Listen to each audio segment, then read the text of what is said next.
welcome to NAPOD, where we provide NA speaker meetings and workshops in a podcast. We are an ad-free podcast, and if you enjoy listening, please help us to be self-supporting by visiting napod.xyz, look for the donate link, and drop $1 or $2 in the virtual basket. If you're also in AA or have friends that are, please tell them about our other podcast, Sobercast. Sobercast features AA speakers and workshops in the same format as NAPOD. We upload a new speaker every day, and it's easy to subscribe by searching for Sobercast, that's 2 words, on any podcast player app, or go to Sobercast.com. Enjoy the podcast, and thanks for listening.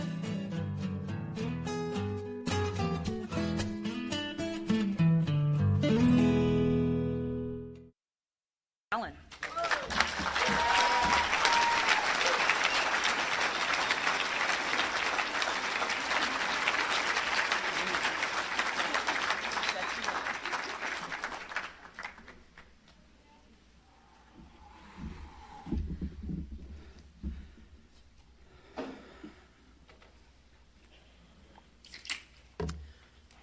I'm Alan, I'm an addict.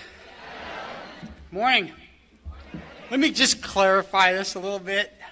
Jenny talked about how much I wanted to get her involved in this new meeting. It was a nude meeting. Okay.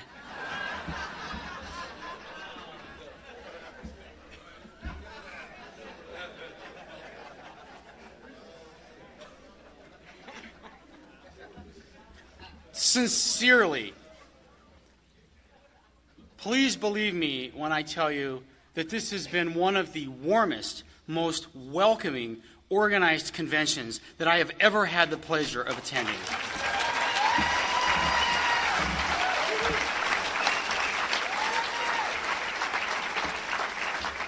Florida region rocks.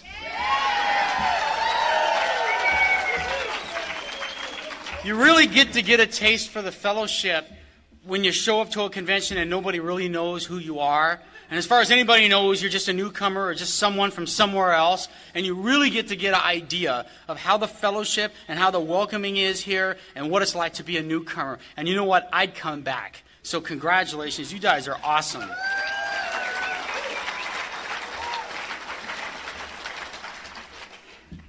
A few months back when David, the program chair, called me to ask me if I wanted to share at the Sunday morning spiritual meeting, I'll have to tell you that I giggled a little bit.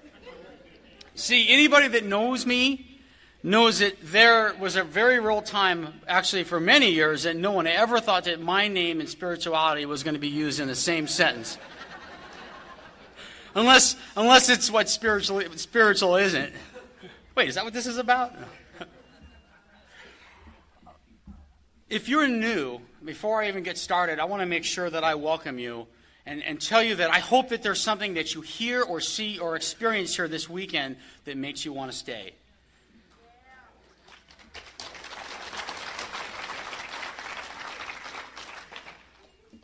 And if the talk of spirituality or God here makes you nervous, it's okay. There are few people, I think, in the world that had a bigger problem with God than me when I came in here. The idea that I can be standing here in front of you this morning talking about anything having to do with spirituality is a miracle in recovery.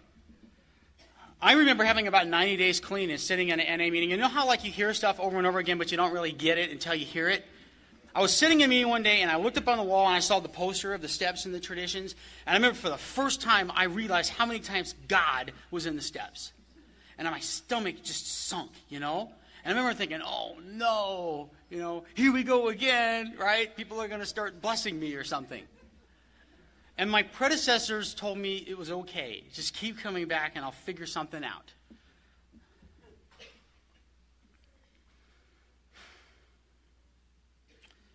I want to talk a little bit about where I came from. Then I'm going to talk a whole lot about what happened to me after I got clean. That's because I got clean when I was just barely 21 years old, back in July of 1988, so I'm 20 years clean.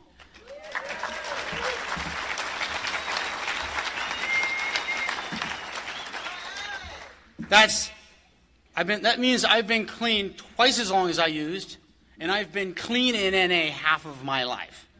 So my point with that is that if I can't spend the majority of my time this morning talking about my experiences in recovery, I really need to question what that recovery is. I will tell you that I was one of those people that my addiction was present long before the first time I ever used. Whatever normal is, that wasn't me. I come from a very normal middle-class family. Me, not normal. Never anything normal about me. I couldn't have been more than 6 years old, and my parents were already taking me around to doctors because I was berserk, basically, and they were told that I was hyperactive. Anybody that knows me has a hard time believing that one. And I was put on this special diet and a medication. I was brought on all these doctors trying to figure out how to fix me. I also had a problem with my speech, and I couldn't pronounce my R's and my S's. And I had bright red hair and bright red freckles. So anybody that grew up in school that could imagine how well an extremely hyperactive, lisping, red-haired, freckle-faced little boy did, I wasn't voted most popular. In fact, I was probably in the running for least popular. I know that most of the school children took great lengths and enjoyed it immensely to torture me. And much of my early youth, my memories of growing up and being in school are things like being told that I was stupid and that I was useless and go away and why are you here? I remember getting hit by 2x4s in wood shop class, running from classroom to classroom through the halls because I never knew when I was going to get jumped. And that was kind of the way my childhood was. And obviously that's not a self-esteem booster. I remember being told so much that I was ugly that when I was about 8 years old, I started wearing makeup on my face and bleaching my hair trying to cover up my ugliness. I eventually got caught wearing makeup, which is worse. And besides the self-esteem stuff, I remember that even when I was a little boy, I remember doing things like shoplifting for the rush and stealing all the change around the house to play video games and pigging out on junk food. When I learned how to beat off, I didn't leave the house for a week.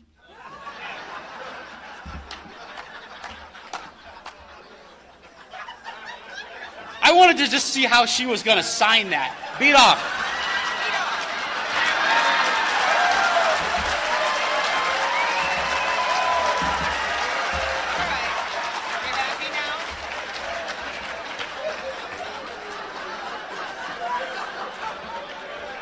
Is that spiritual? Sometimes it's been for me.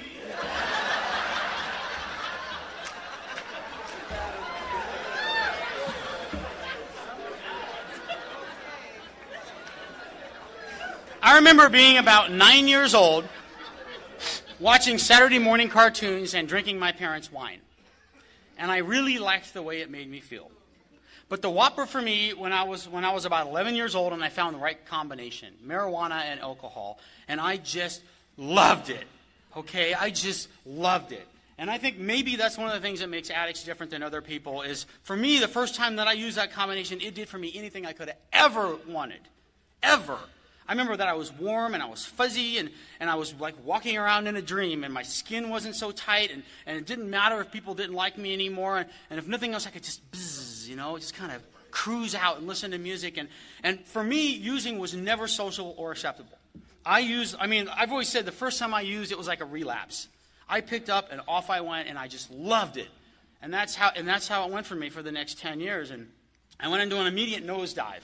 In and out of school, in and out of trouble, always in and out of the house, one thing after another. And 18 years old, I found myself in a situation where my parents told me, you can't be here anymore, you got to go. I mean, it's not surprising because I would steal everything and sell it. I was very violent. I would yell at them. And I also had the dope man chasing me because I owed him a little money. And I did the only thing I guess I could have done back then is I joined the Navy.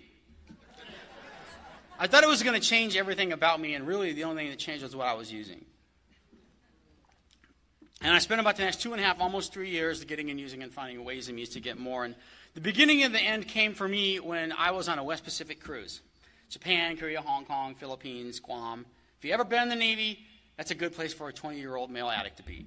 And I was really living like a rock star. And at this particular point, our ship, we were in the Subic Bay, Philippines, which is a Navy base. Yeah, I heard over there. You guys know. I was having a good time, okay? Using was I don't know if using was working, but I was living like a rock star. $20 American money is a lot of pesos over there, and I was doing my thing. You could have all the women, all the drugs, all you could do all night long, and I was doing my thing. And at one particular point, our ship was getting ready to pull back out into sea, and we were going to float around for, I guess, a few weeks before we went on to our next port. And I wasn't done yet, okay? I mean, I was in the middle of a run. And you know what it's like when an addict is in the middle of a run. I still had money. I still had energy. I'd gotten a shot of penicillin, and that drip, drip, drip I'd picked up was clearing up.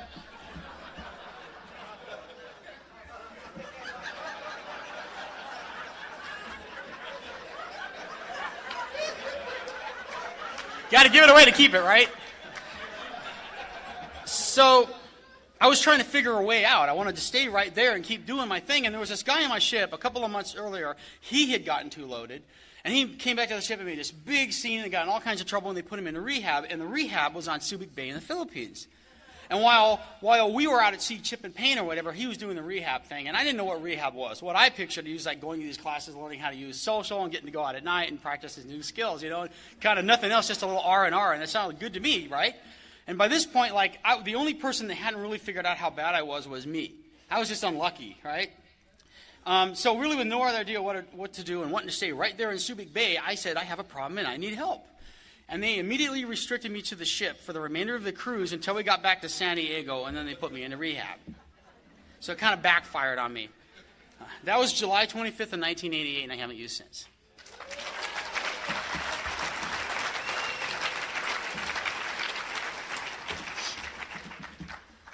I don't know exactly what I wanted when I walked into treatment. What I really wanted was to go to sleep and wake up somebody else. I hated my life. I had never liked my life. It wasn't like, there was a time when things were going okay and I started using. It had been bad as long as I could ever remember. And using really just kind of helped, was that slow suicide and kind of helped me just not have to be me. That was the closest thing I could find to not have to be me. I was a complete dirtbag. Nobody wanted to have anything to do with me. Everything that came out of my mouth was lies. I was either telling you stories trying to make you think I was somebody else or to cover my tracks. I couldn't be counted on for the simplest of things without complete supervision. I was always getting lost and showing up the roll call, throwing up, and, at the most worst possible time, screwing something up and getting everybody else in the team in trouble, or always saying something stupid. And so it wasn't any real big surprise that there was some problems. And, my idea of partying back then was being in the barracks all by myself and drinking and crying and thinking how it was going to be different someday and going around from door to door begging for money and trying to get booze. And, whoop-de-doo, that's how it was. So I can tell you certainly that I had a desire for a girlfriend because I'd never had one of those I hadn't paid for. But I don't know exactly what I wanted. I don't think I had a desire to completely stop using. But this treatment center that I went to, it was a co-ed facility. It was several hundred clients and just not that many staff. It was male and female, and it was really just kind of a newcomer fest. And I remember I wasn't there longer than literally just a couple of minutes, and they were signing me in, and this young, blonde, pretty thing, she was a Marine, she came up and she gave me this great big long hug. And she said, "Welcome, I am so glad you're here." And I wanted what she had to offer, and I was willing to go to any lengths to get it. And I became a parrot. I just watched what you did and what you said and just learned all the buzzwords and had my little recovery books and my clipboards and went to my addiction studies classes and sat next to her, copying notes, trying to get her to like me. The vans would take us out to the meetings out in town. The whole group of us would be in the back in relapse row, all kind of gabbing, trying to figure out who our particular love interest was. And certainly there was something attractive about this treatment because anybody that's ever been, it's like this group hug, touchy-feely, best friends forever, kumbaya thing, Everybody's going to love everybody else for the rest of your life, and you're just going to be tight. So, that wasn't an experience that I can remember. So, when in Rome, right, that's what I did. And then 45 days later, I had some pretty big decisions to make. And I've always said that the thing I had most going for me when I got clean is I had nothing going for me when I got clean. Having to change playmates, playgrounds, and playthings was kind of a non-issue. Really wasn't much. There was some familiar misery in going back to the barracks and doing it all over again, but that was about it. I remember that while I was in their hospitals and institutions, had been bringing a panel in there. And I don't remember exactly what they said, but I do remember that one of them was in the Navy, and he had given me his phone number, and he said, "Hey, why don't you call me when you get out?" So I did, and he came and he picked me up, and I just kind of figured this was phase 2, right? I didn't know what it was. And they took me into a meeting, and there were cute girls there. And they were friendly, and the coffee was okay, and everybody told me that I was the most important person there. I could have told you that.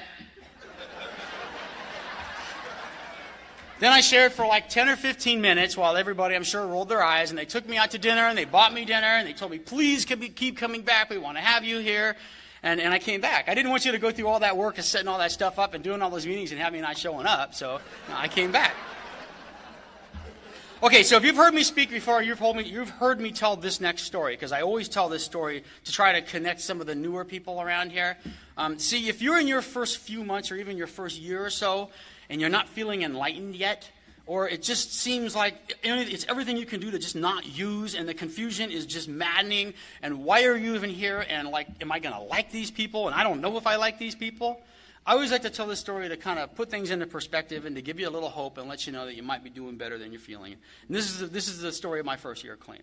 So my first year clean, I wake up in terror, right? They say when you get clean, you feel better, and you do. You feel angry better, lonely better, fear better, anxiety better.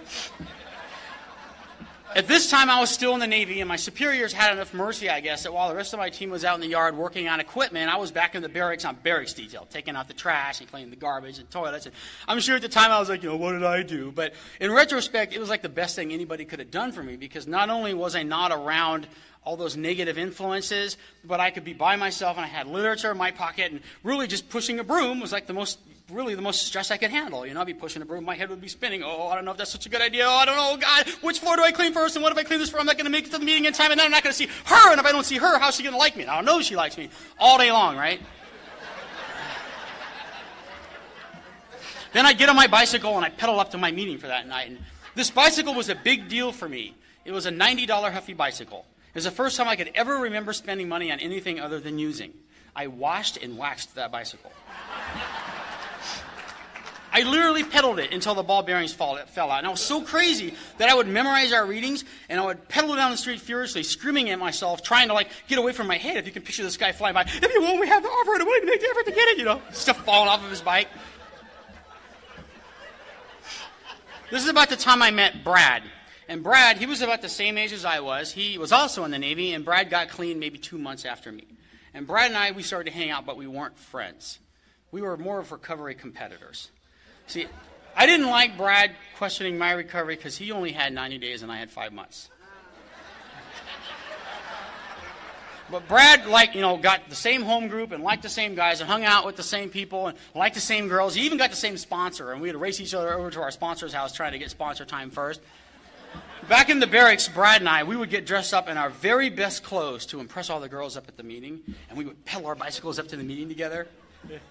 And I'd share for 10 minutes, almost always some garbage that I'd stolen off of somebody's speaker tape. There were tapes back then, okay? And then when I was done sharing, Brad would do a better share, and he would have a look of serenity. And I would look at Brad loving and full of acceptance and peaceful with 3 months clean. I just wanted to punch him in the face. I would be just fuming, thinking about how I was going to win the serenity contest the next day. And this is about the time I met my first sponsor. And what happened was I was at a meeting, and I was flailing my arms, just sticking up. I said, I need a sponsor. And everybody ducks, right? And there was a guy, he had a few years clean. And I said, I want you to be my sponsor. And he looked at me like a deer caught in the headlights. And I later found out that his sponsor said, Jim, you're going to sponsor him. He's going to make you grateful. So he did.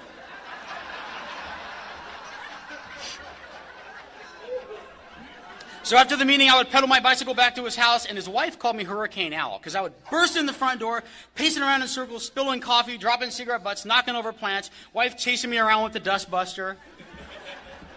I would pet all the hair off his cat. You don't understand, Jim, it's so much different.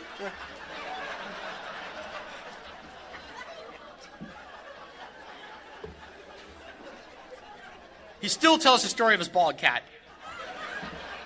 True story. Then I pedaled my bicycle back to the barracks, write about all my resentments for that goddamn Brad, go to sleep, and that was a day clean. That's how my first year went.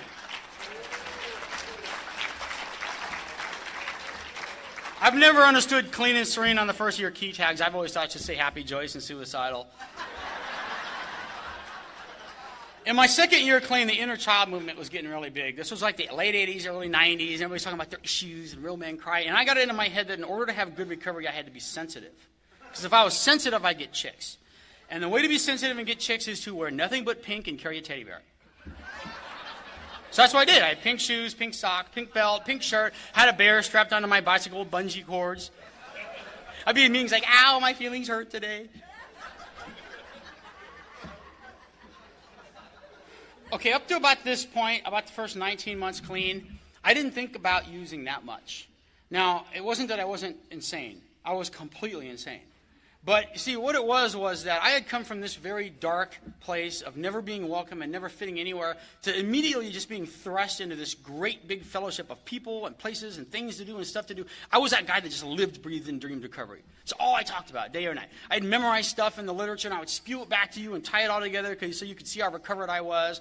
I was going to 2 to 3 meetings a day, and I would share in every meeting for 10 minutes. And I was fellowshipping and going out to coffee and chasing the newcomer girls and taking very visible service commitments so everybody could see how recovered I was. Then about 19 months clean, things started to change. I stopped just blindly following, and I started to think and figure things out. The anxiety started to mount. And I remember starting to realize that those people in the NA meetings were saying and doing 2 different things. In fact, like I found out one night that people had been invited to some after the meeting that I wasn't invited to, and I got all butthurt, right? And I got like a big resentment against all these NA people. And I remember that the anxiety was so bad that my neck would hurt and my head would just hurt at the end of the day. And the voice in my head started saying things like, "Are you kidding? This is so much worse than it ever was before. You're not like those people. Those people, they use too much, they quit using, and everything is better. But you're complicated. You're much more difficult than they are. You're on the wrong ADD medication. You're a victim. You just are misunderstood. And yeah, these people are fun and it makes sense, but this isn't going to work for you." And I found myself with about 2 years clean in a very scary place where I was thinking all day about wanting to use, and I was going to bed at night wanting to use, and I was having using dreams all night long. And the next day I would wake up and think, who am I kidding? I'm going to do it today. I can't take it. I might as well get it over with and not disappoint these people with too much clean time. And somehow I got the day, and the next day it started all over again. And I don't know if this was weeks or months, but it went on. It went on and on and on. Now at this point, I was going to any fellowship. I had 2 sponsors. I was working 2 sets of steps at the same time. I was talking about inner child issues and going to psychologists and psychiatrists and taking medication and going to self-help groups, going to recovery bookstores, spending my whole paycheck on coffee cups and T-shirts and turning over bumper stickers, trying to buy Serenity. And one night I walked into this meeting in San Diego called Tough Addicts Don't Dance. It had to have been one of the strongest NA meetings in San Diego, maybe one of the stronger ones in the world. On any given week, there was like 100 people there, and at least a handful of them had as much as 5 years clean in NA, which was a lot back then. And I got up to the podium that night, and I said, "I'm Alan, an alcoholic, addict, codependent, dysfunctional adult child of another adult. I have severe emotional disorders, compulsive obsessive." And after the meeting, I was placed into custody by the Narcotics Anonymous Police Department.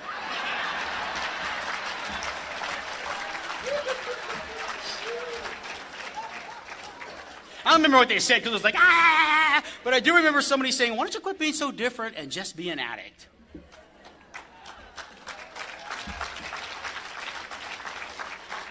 And I remember I got a big old resentment. Screw all those Nazis in NA. But see, I was so different than you.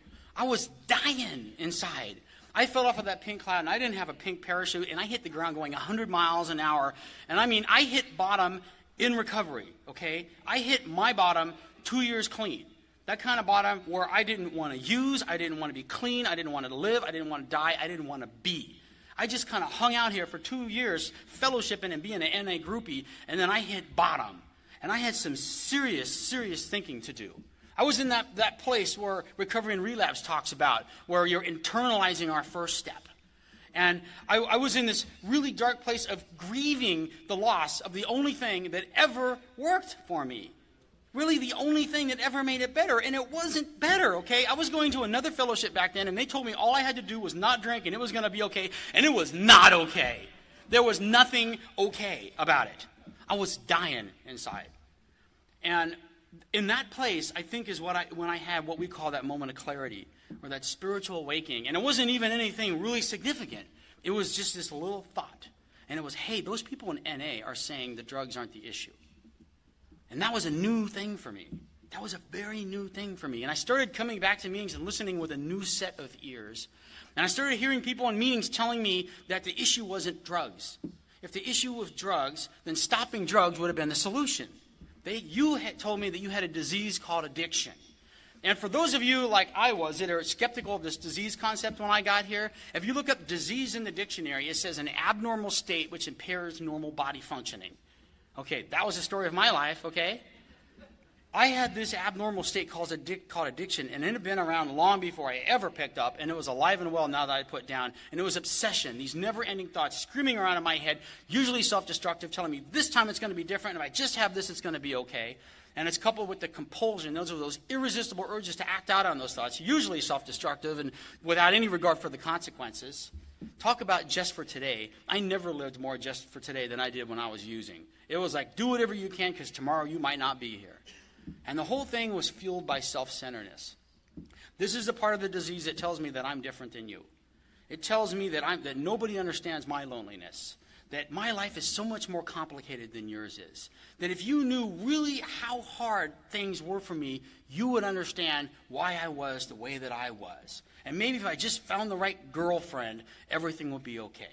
And long before I ever picked up, I was shoveling toys and food and money in there trying to find some relief. And eventually I found drugs, and it worked. It worked really good for a while. If nothing else, it just became about the getting and using and finding ways and means to get more. And I just barreled through like a Tasmanian devil, and eventually everything collapsed on top of me, and I hit the wall. And then there I was, 2 years clean, stark raving abstinent. And then I had to make some serious decisions. And that voice in that moment of clarity, it said, why don't you quit being so different and just be an addict?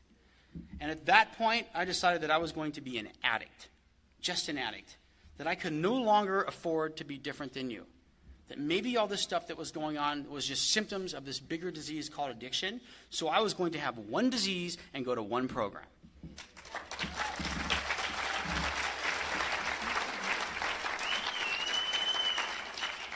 At that point, I made my home in Narcotics Anonymous, and I haven't had to go to any other fellowship for the last 18 years, and it's working great.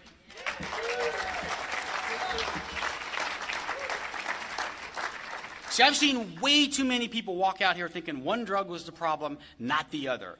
Or if some other element of their life could get in control, they wouldn't need to do these things, and I've lost a lot of people here. I wish I could tell you that it was all happily ever after that. I wasn't one of those people that just got clean and got better. I remember a couple people with a couple of years just talking about how spiritual they were. 10 years clean, I had newcomers telling me to keep coming back, it gets better. I wasn't one of those people that just got clean and just got better. I struggled for a very long time here. The loneliness that I came in here with was indescribable. Long after people stopped telling me, you're stupid, you're useless, you're ugly, go away, I was telling me that stuff. That haunted me when I came in here. That dark, black loneliness that only an addict knows, that tortured me when I came in here. I was nervous with people. I was terrified of women because women had the ability to hurt me. And I'd been hurt enough. And if a woman rejected me now, that really meant that I was useless. So I would sit in meetings and I would just feel resentful and look at other people getting in relationships. And the fear and the anxiety was amazing. I started using when I was 9, and suddenly I woke up 22, 23 years old with adult problems and absolutely no idea of how to deal with them. It was terrifying. I lived from problem to problem, anxiety to anxiety, just thinking when I just get through this, everything is going to be okay.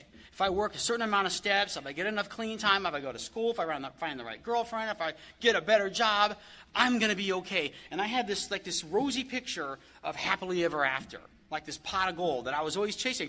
In fact, much of my early recovery was sort of this idea that I'm just going to do all this stuff because someday happily ever after is going to happen. So 15 years clean, there were some pretty big changes in my life. First of all, that awful loneliness. Early on, my sponsor said, Alan, why don't you become a part of rather than apart from? Why don't you get involved in NA? Why don't you be an active part and a participant in your own recovery? So I started getting really involved in NA. I started fellowshipping. I got involved with doing business meetings for a whole new reason, really wanting to do service because I wanted to get better. And not only did I start to feel like I belonged somewhere and that I was a part of, in that process of doing service, in particular, trying to get more young people into NA. And let me tell you, okay, in 1991, there weren't a lot of young people. I mean, there were some of us, but there weren't a lot of us. And these weren't just selfless motives. I wanted people to hang out with, okay? I mean, I was 22. Everybody else was 52. I wanted to hang out with somebody. So I was trying to recruit people in, and I got a couple of NA young people's meetings started. And in the process of doing that, one of the home group members ended up, in a couple of weeks, we're going to be celebrating our 10-year wedding anniversary.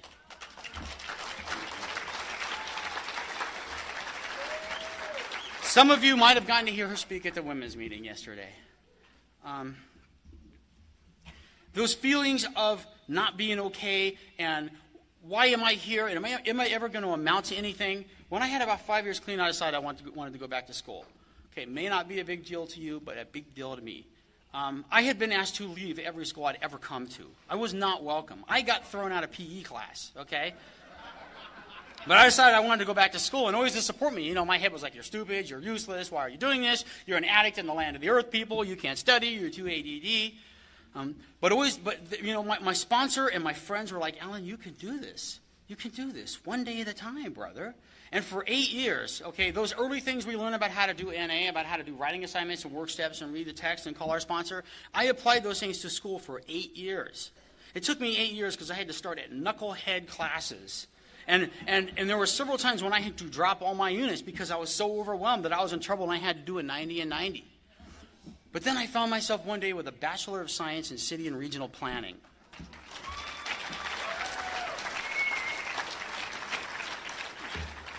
With 15 years clean, I found myself with a job and a beautiful wife and all these years clean and money and a house and everything I could have ever possibly imagined that I needed to make me okay tenfold. The material gifts that I had and the spiritual gifts were far beyond anything I could have ever even dreamed when I got clean. Everything I thought I needed to be happily ever after was mine, and I wasn't happy. There was like something going on. I started really feeling this gnawing feeling inside, like it's not okay, and why am I here, and is this as good as it gets? I just go to meetings, and I go home, and I go to work. What do I have to look forward to now? All this stuff that I thought I needed to do to get somewhere I had, and now I was somewhere, and it wasn't a good place. It was a scary place. And I wasn't really feeling like I could share about it because I was saving my face rather than my ass. I was in meetings in my home group, and I had 10 years clean more than anybody else. And I didn't know what to say. If you stay clean for 15 years, you can feel useless and unfulfilled and dissatisfied too. I mean, I didn't know exactly what to say. And really, just with no other idea of what to do, I contacted a friend of mine back in the Bay Area that I'd sponsored at one time. It's always humbling when one of our sponsees pulls our covers, isn't it? And he said something that will always stick with me. He said, Alan, I think you've forgotten the basics. Whether you have 15 years or 15 days, you're an addict. Many times in our recovery, the bugaboos will haunt us. Life will again become meaningless, monotonous, and boring. We may tire physically in our new actions and mentally in our new ideas, but one thing is clear, if we do not use what we have, we will lose what we have.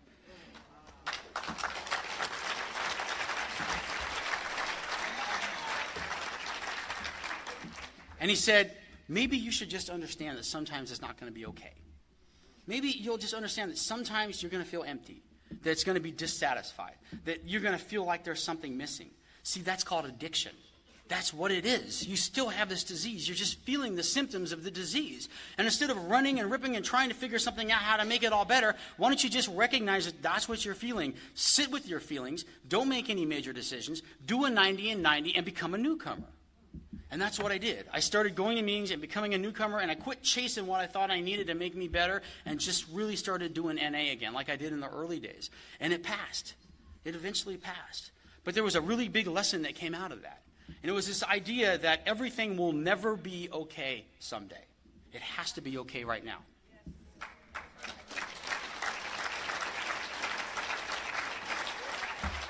Only took me 16 years to figure out just for today.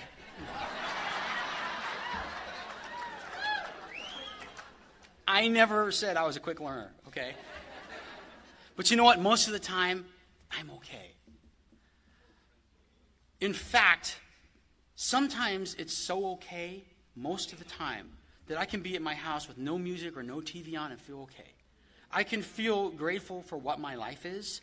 I can connect with my sponsees and sit in meetings and really, like most of the time, feel a relatively pleasant frame of mind. In fact, it's like that so much that there's a whole new danger that I deal with now. See, this head, it's been a long time since I've used. It's been 2 decades. The pain that I walked in here with and the loneliness and the anxiety has been gone for a long time. The feelings that drove me in here are hard to remember sometimes. See, and this knows that. And it says, come on, was it really that bad? Really? Don't you think maybe you're just making a big deal out of this? Don't you think kind of you're just blowing things out of proportion? You go to a lot of those meetings, of course you're starting to think what those people are saying. You were young, immature, misguided, lacked social skills, didn't have a work ethic, didn't have any role models. Is it really a disease? Come on. You graduated from college and you can't have a beer, smoke a little social weed all day long.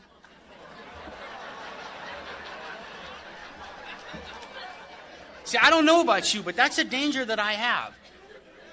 That's why recovery and relapse is one of my favorite chapters in the basic text. It tells me that complacency is the enemy of members with substantial clean time.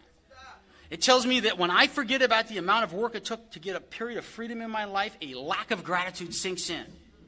I stay very close to NA, very close. I need to hear the new people telling me how bad it is. I do.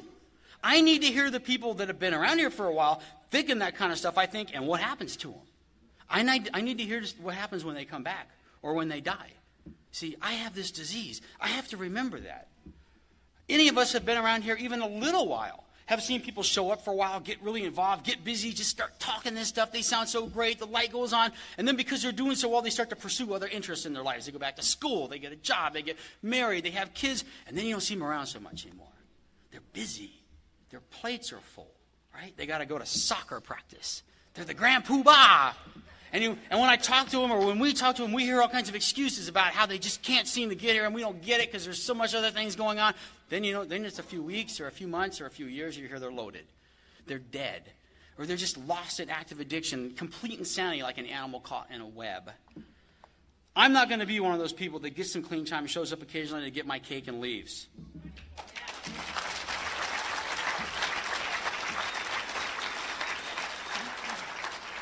It's been my experience that far more people walk out of here when everything is going great.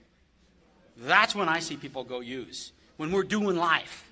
The people that I see end up doing life end up doing drugs. They say that there's only one promise here, freedom from active addiction.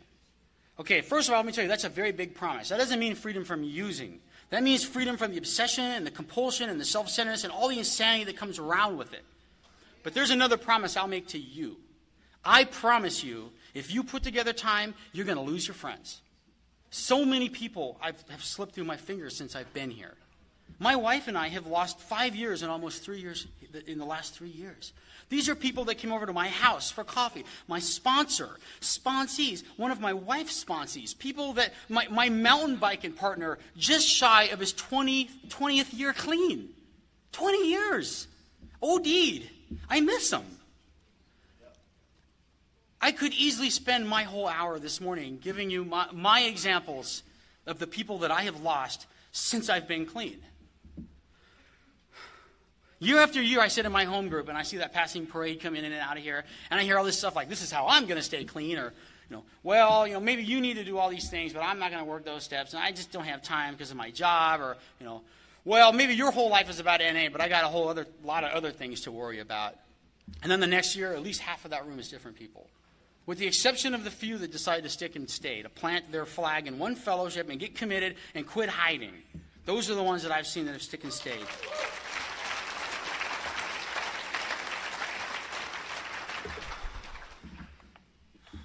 The insanity of this disease, it baffles me. One of my guys shot dope for 15 years. Shot dope until he had a brain infection. He was in the hospital with a brain infection strapped onto a gurney for 2 weeks.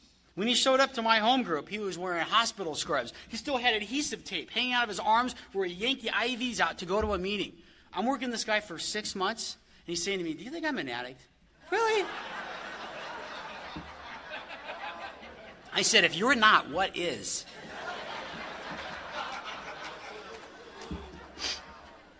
See, I believe the primary purpose of my disease is to make me think I'm different than you, to separate me, and then to take me out of here when I'm weak. It hasn't quit doing that. I've been around long enough that my disease knows how to use recovery to try to trick me. I'll give you an example. When I had 5 years clean, there was a lot of stuff going on in my life, not the least of which financially I was in big trouble, and I had to move in with my parents. There's a big self-esteem booster, right, with 5 years clean. Whoopee! Delivered pizza, it's 5 years. In San Diego, where I got clean, NA was really strong. It was some of the strongest NA in the world. Where I moved, about 30 miles north of San Francisco, NA was just getting started. Really, it was just kind of an AA meeting where you could talk about drugs.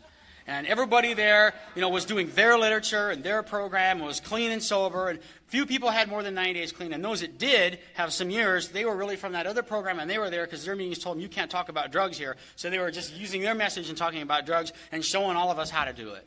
And here comes Alan from San Diego, little NA Gestapo with my basic text and my knowledge of the traditions, and I sit to slamming them, cramming them down everybody's throat. Talking about, you can't share about that here. That's an outside issue. I didn't know that our basic text went up to page 449.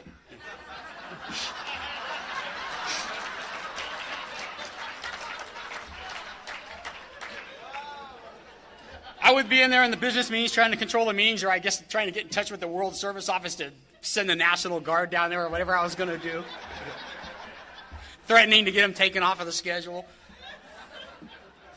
And where that got me was having people wanting to fight me outside the meetings after the meeting. Telling me people like me are the reasons why they didn't like NA, and if it was so great in San Diego, why didn't I go back there? Because they're just doing fine. I would share, and people would get up and walk out. Nobody would elect me to service commitments. It had me feeling betrayed, hating everybody there, not wanting to go to the meetings, feeling like they were walking all over my program, laying awake at night, going through the text, trying to find stuff to argue about. It got me not wanting to be there and not wanting to be a part of it anymore, not wanting to be in NA at all. It was a big, hard lesson in humility when I finally realized that this is a program of attraction, not promotion. It's a spiritual program. There is nothing attractive or spiritual about a self-righteous message wrapped in traditions and concepts.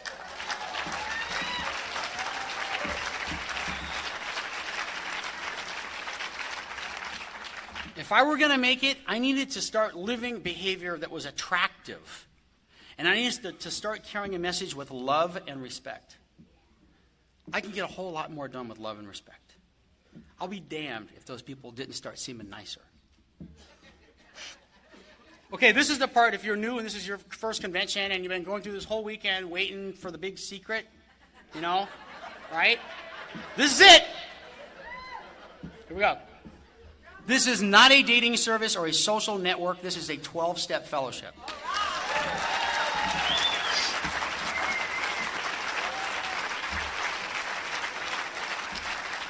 If I'm not working the steps, then I'm abstinent. And abstinence sucks. In fact, abstinence sucks so bad that I almost killed myself using so I didn't have to feel it.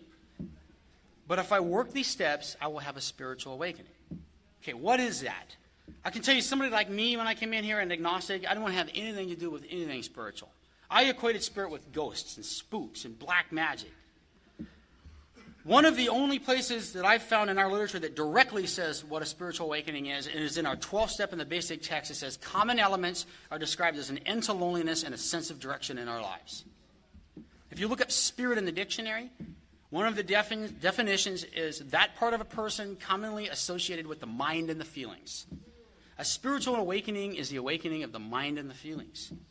This is a spiritual disease. This is a disease of my mind and my feelings. It tells me I'm not okay, you're not okay, nothing is okay. Why am I even here? See, I have to start learning how to think and feel differently because this is a disease of my perspective. I can have a great day and a horrible day 2 days in a row and have nothing change except for my attitude. So I have to work steps to get in a different mindset. And early on, the steps, they're about the drugs and their immediate symptoms. But over some time, the steps have taken on a deeper meaning to me. They've gotten bigger in my life. But the idea behind them is the same. I need to look at what addiction is, how it affects my life, what I'm presently struggling with in that manifestation. Addiction is alive and well in my life, folks. You want to see somebody in active addiction, watch me try a home improvement project. A few years ago, I got the idea that I was going to put in hardwood flooring. Okay, picture an obsessive, compulsive, perfectionist addict with a whole bunch of little planks of wood trying to get them perfectly straight. Drove me completely nuts, right? I'm laying awake at night and I'm obsessing about are the gouges too wide and is the floor straight enough? One night I'm laying, what if people notice that my gouges are too big? What are they going to think about me, right? One night I'm laying awake and I'm just obsessing on the hardwood floor. And I said, I got to run downstairs and check to see, am I tweaking or is it really bad? So I jump out of bed. I don't even bother to get dressed. I'm downstairs and I realize that it's too dark to be able to see the floor because it's like 3 o'clock in the morning. I can't get the lights on. So I put on this headlight. It's like one of these miners' helmets. So my wife comes downstairs.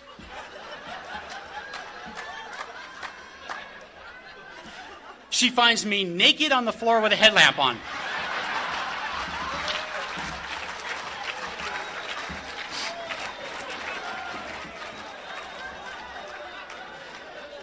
And I'm arguing to her about why what I'm doing makes sense.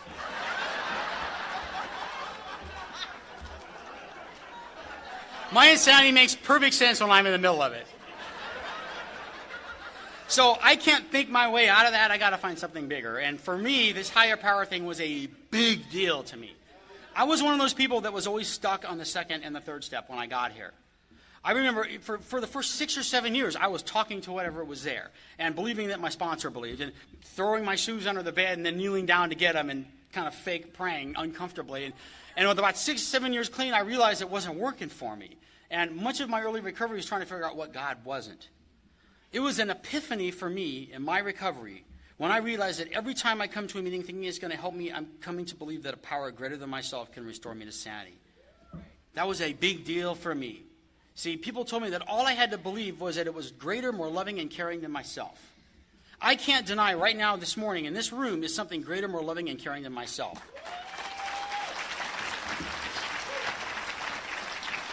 This collective wisdom, a collective intelligence that I see in the literature, that I see through you. My higher power works through people. It's huge today. Huge. And if I can accept that, then it's not a very big jump for me to accept that if I'm willing to try to start doing things differently, to let go what I think I need to do and start taking directions, I'm turning my will and my life over to the care of something else. That's how the third step works for me. And in the fourth step, in order to get to this spiritual awakening, I need to take a real hard look at myself.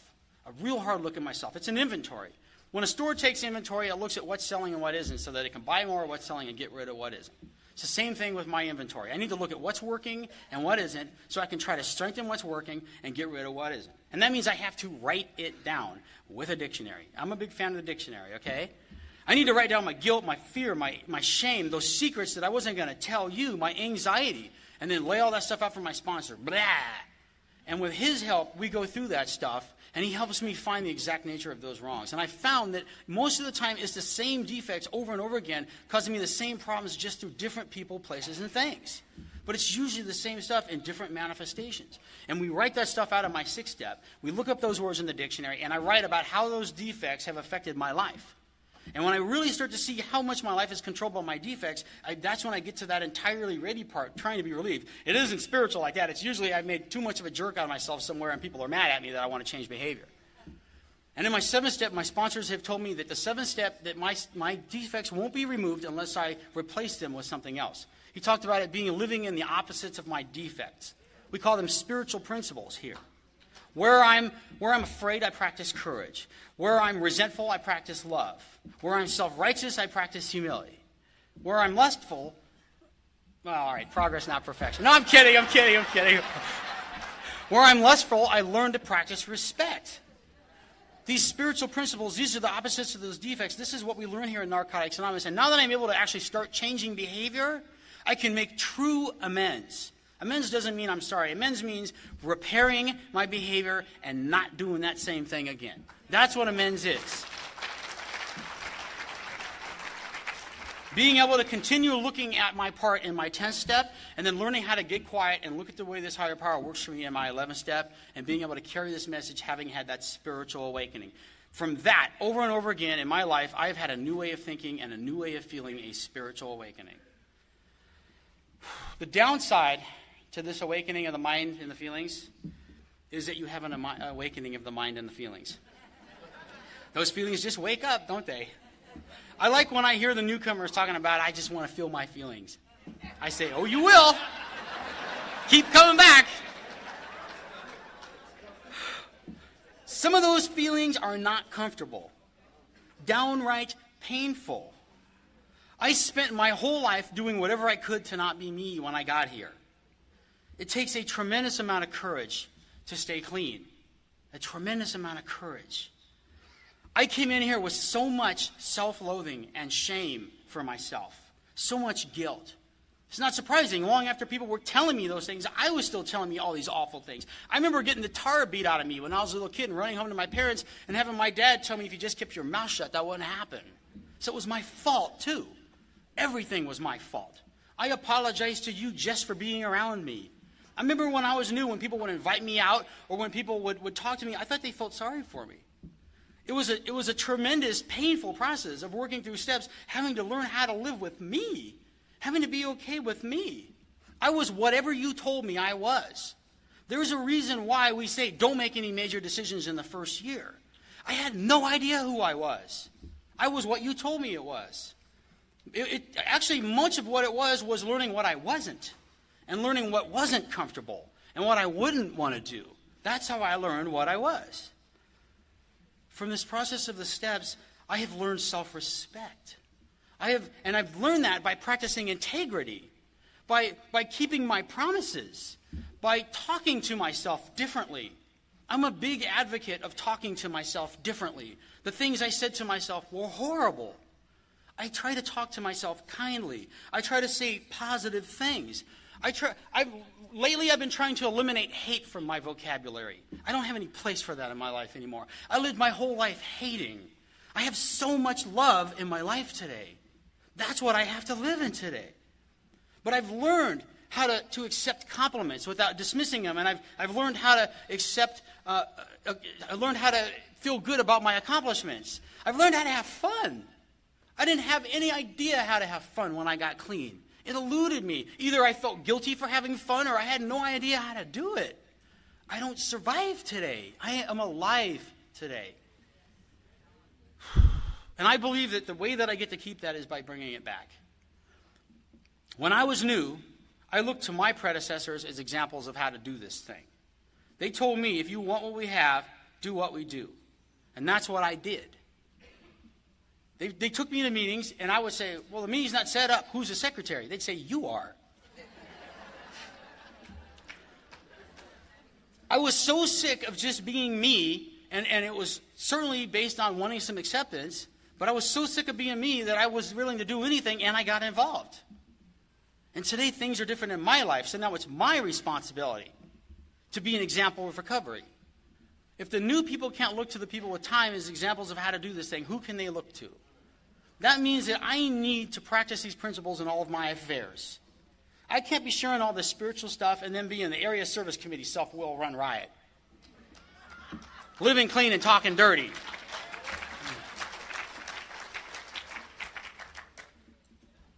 I can't be sharing one thing in meetings and then acting some other way somewhere outside. And I want to touch on how important having a service commitment has been to me in Narcotics Anonymous. I've been involved in service almost since the day I got clean. And the reasons for being involved in service have changed very much over the last 20 years. Early on, it was because I wanted to be accepted and I just wanted to be a part of it, and they told me to do that. And I got involved with being a secretary and a coffee maker and a treasurer and getting involved in my home group, and I started to feel connected. I started to feel a part of, like I belonged somewhere. Over the years, the reasons why I do service have gotten much more sincere. I just recently finished a 1-year commitment as the chair of the Mile High area. That's a big area. I'm probably not as big as this. 105 meetings a week we have there, and there's maybe 70 GSRs there. And my point is that that's a very challenging place to be. And I remember people there say, you're the chair of the area? Sorry to hear that. And I would say, are you kidding? It's been one of the most personal growth experiences that I've ever learned in my life. See, it's easy to say all this spiritual stuff here at a podium. But if you want to learn what your character defects are, go get involved in an area service committee. I'll tell you something that I'm proud of. As a year the chair of that area, I never lost my temper or raised my voice in anger. For a whole year. That's a big deal to me, okay? And from those early days of doing service up until now, I've learned things long before I had relationships or went to school or had jobs. I learned how to function with people from doing service. I learned things like I can agree with you without being disagreeable. That just because I don't agree with you doesn't make you wrong. That what you think about me doesn't have to be what I think about me. I learned those things from service. And early on, I learned the steps how to live with myself, and then I learned the traditions to live with you. And I use these traditions in my life. I can use them like my personal recovery depends on being a small part of a larger whole and being a team member. That's the first tradition. That what I personally think may not always be best for everybody. That's the second tradition. That setting aside my personal agendas and working towards a common goal, the third and the fifth tradition. Or how I act, my behavior affects others, our fourth tradition. Or the seventh tradition about being responsible for myself. Or even in our 11th and our 12th traditions where it talks about anonymity. Doing the right thing for the right reason, even if nobody notices. And that none of us are better than or less than in Narcotics Anonymous. We're just clean.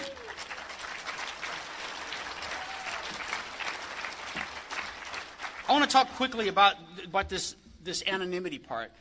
There's a reason why, for those of you that maybe are new and you're wondering why we use our last initials and why we don't talk about what we do outside of NA, there's a reason for that. See, a few years back, we had a doctor in my home group. He was a brain surgeon. And everybody called him Dr. Brian. I remember telling him, Brian, I'm not going to call you Dr. Brian because you don't need to be a doctor here. But when Brian shared and Joe Addict over here shared, guess who people were listening to? And when Brian was saying stuff that people didn't agree with, do you think that they were maybe less likely to call him on his stuff because he was a neurosurgeon? When Brian wasn't around so much, people may not have been calling him on it saying, where have you been? Because he's a busy doctor. Did that affect him? I don't know, because with a year clean, Brian quit going, stuck a gun in his mouth, and blew his head off. That's what happens when we get better than or less than here in Narcotics Anonymous. How can I describe 20 years clean in an hour? I can tell you that I came from this hyperactive, red-haired, freckled little-faced little boy that nobody wanted to have around at all, to somebody that can stand in front of a crowd of you today and say that I'm okay with myself. I'm okay with myself.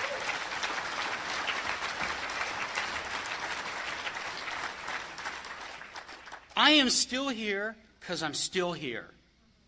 I truly believe that the reason that I get to keep what I have is because I keep coming here. I truly believe that, because I've seen that happen way too times when people haven't. And I guess I'll shut up with what's always been my favorite phrase in Narcotics Anonymous, and it goes like this. The way that I got 20 years clean is by doing the same things I was taught with 20 days clean. Thank you so much for having us here. Love and respect.